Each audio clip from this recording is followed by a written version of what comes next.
Here we go. Here we go. Here we go. Counts. Count one, count two. Count one, guilty.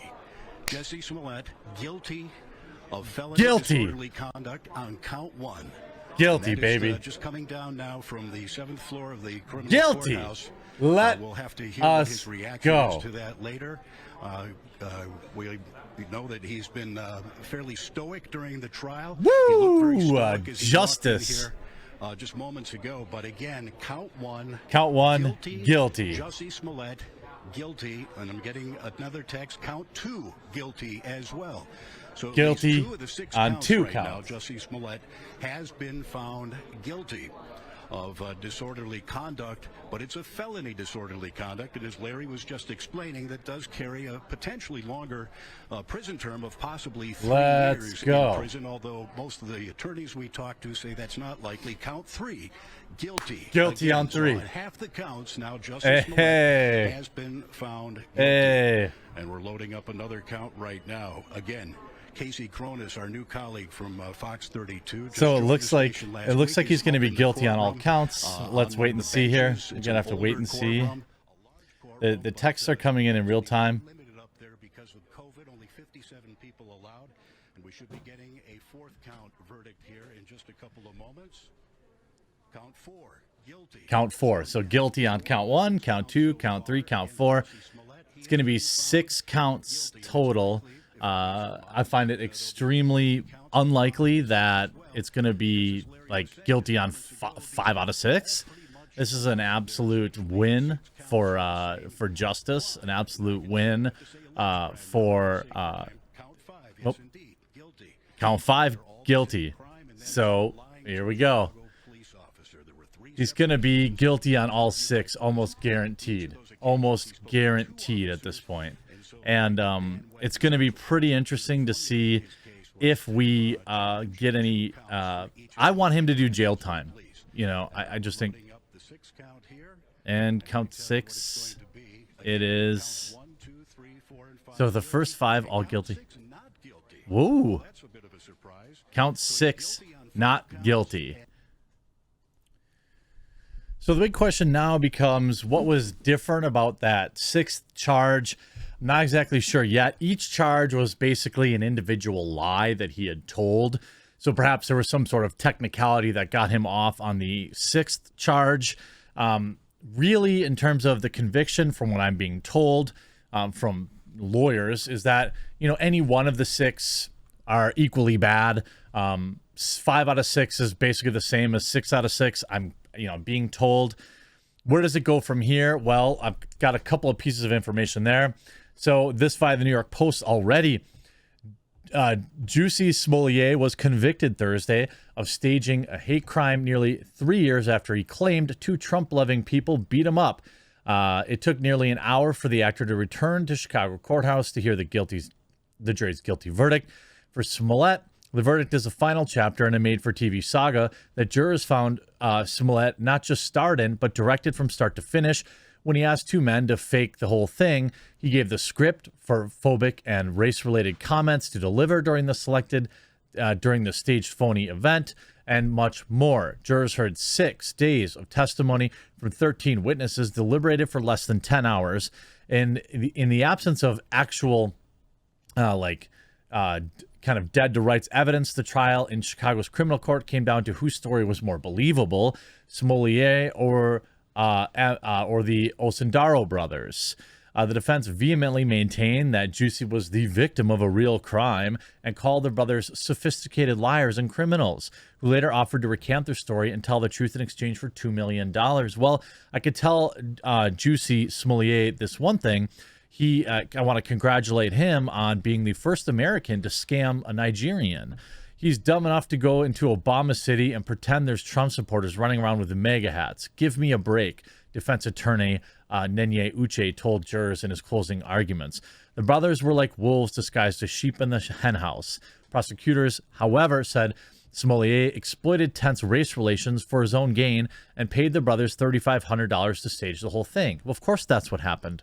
I would be honestly very difficult for me to believe that anything else was actually the case. This is clearly a violation of the law to go to the police, report to police a fake crime and tell them it's a real one, to outright denigrate something as serious, as heinous, as a real hate crime, to denigrate it and then make sure it's involved words and symbols that have such horrible historical significance in our country was just plain wrong to do, and he did it. The two brothers, who were known for former Empire actors for about a year and a half prior to the hoax, both delivered hour-long testimonies as the prosecution's star witnesses. I'm sure they testified to avoid prosecution, is what I'm guessing. He talked about where they met in a club in the fall in 2017.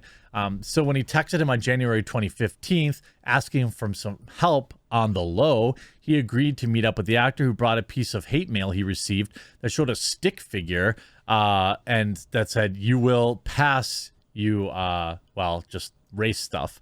I believe wholeheartedly that he sent that letter to himself as well. He talked about how the studio was not taking the mail seriously, the hate he'd received earlier. I was confused, I looked puzzled, and then he explained that he wanted me to fake beat him up. He then said, who is now an amateur boxer, said that Jussie told him specific lines he wanted the brothers to say, call him MAGA, which is a reference to Trump supporters. Then he gave him blow-by-blow instructions. He wanted me to punch him, but he wanted me to pull the punch so I didn't hurt him. And then he wanted me to tussle and throw him to the ground and give him a bruise. He then wanted to look like he was fighting back, so I was supposed to give him a chance to fight back and eventually throw him to the ground, and my brother would put the rope around him and pour the substance on him. During a dry run 2 days later, he testified that Jussie showed the brothers the location, and it was in direct view of his surveillance cameras because he wanted to use the camera footage for the media. The brothers admitted they found the request bizarre, but agreed to partake because Jussie was famous and he could help them with their own budding acting careers down the line. Yeah, of course. Smollett's former publicist, Pamela Sharp, testified that the actor loathed the media attention, please. And Anthony Moore, a security guard patrolling near the scene of the phony event, told jurors that he's adamant he saw a white man running away from the area. Prosecutors pressured him to change his story. But following the 3-day break from the trial and the testimony from the Osundaro brothers, Jussie unexpectedly took the stand Monday morning and testified that everything the brothers said was a bold-faced lie. There was no hoax. What happened to me happened, he said. So again, he's essentially perjuring himself. Now, I saw a couple lawyers talk about this, whether or not they were going to charge him for the perjury. It seemed unlikely, but they probably should. I also was told that it would be about 3 months roughly until we get to sentencing, which is the next big part of this. Now, I've been very vocal in that I want the maximum sentence. I know that we're talking about here, unfortunately for me, well, not unfortunately, but the reality is we're talking about somebody with little to no criminal record who cooperated with the trial, who showed up on time every day, and they didn't give him any problems. And the history, according to another lawyer in the industry, for people charged similarly would be that they would get some sort of probation or community service. That doesn't change that Jussie will forever be known as a felon, as far as I understand, and he will forever be guilty of perpetrating this hilarious fake event. Now, do I think Hollywood will bring him back? Yeah, because just like Kamala Harris, remember Kamala Harris saying that he was one of the kindest, most gentle human beings he knows, and he's praying for a quick recovery? Remember Cory Booker backing him? Remember Michelle Obama picking up the phone and suddenly Kim Fox in Chicago dropping the 20 charges or whatever? There is so much corruption around this case that I want him to get the maximum. I don't want him to get more time than he's due, but I do want him to get the maximum because that's what he deserves, because that's how heinous this actual crime was. The fact that all the time and money he wasted, I'm assuming he'll get some sort of huge restitution. And I despise him. You see Charlie Kirk saying he tried to start some race battle in America. The media never tried to intimidate the jury in the case. They hardly covered the trial at all. I wonder why. Well, I don't know. It's a fair question. If you look at Michael Tarm, he's got the charges actually broke down. more details. He was found not guilty on 1 of the 6 counts, so guilty on 5 of the 6 total counts. We'll have to wait and see what sentencing looks like. I'm certainly hoping he spends some time behind bars. I'm sure he'd enjoy himself. Hope you enjoyed this video. We'll talk to you again real soon.